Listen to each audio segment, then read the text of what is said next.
My name is known, God, King. I am most in majesty, whom no beginning may be and no end. Highest in potency I am, and have ever been. I made stars and their planets and their courses to go. I made the moon for the night, and the sun to light the day also. I made earth where trees and grasses spring. Beast and fowl, both great and small, all thrive and have my liking. I made all of nothing a man's sustentation. And of this pleasant garden that I mostly goodly planted, I will make a gardener for his own recreation. I honor and love you, but I shall obey God rather than you. And while I have life and strength, I shall never cease the practice and teaching of philosophy. For know that this is the command of God, and I believe that no greater good has ever happened in the state than my service to the God. For I do nothing but go about persuading you all, old and young alike, not to take thought for your persons or your properties, but first and chiefly to take care of the greatest improvement of the soul. This is my teaching, and if this is the doctrine which corrupts the youth, then I am a mischievous person. But if anyone says this is not my teaching, then he is speaking an untruth.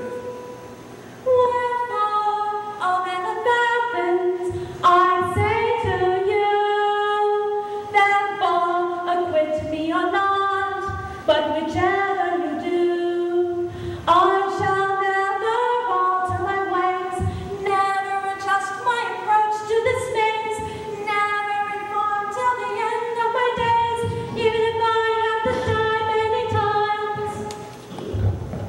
God is apprehended by imagination, intuition, reason, touch, opinion, sense, and name, and so on. But on quite the other hand, we find we can't begin to understand him.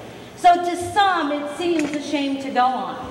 But he is all things in all, and he's nothing in any. He is often found in one thing small. Conversely, he is often missed in many. God endows us with sense and intellect. God endows us with reason we neglect. But despite the abolition of the current inquisition by any intuition that they don't choose, when it comes to God, I find I can't believe that he designed a human being with the mind he's not supposed to use.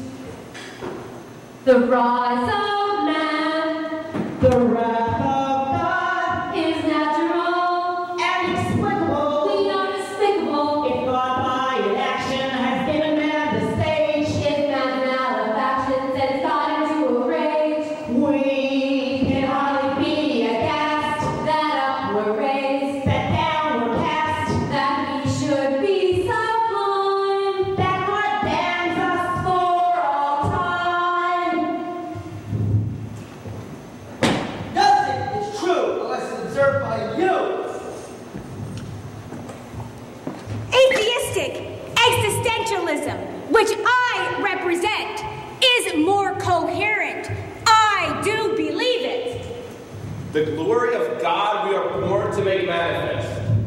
There is no such thing as human nature, not in all or few men, since there is no God to conceive it. The glory of God we are born to make manifest. Our deepest fear is not that we are inadequate. Our deepest fear is that we are powerful beyond measure. It is our light, not our darkness, that most frightens us. But as we allow our own light to shine, we give others permission to do the same. That is why we are, each of us, a child of God. So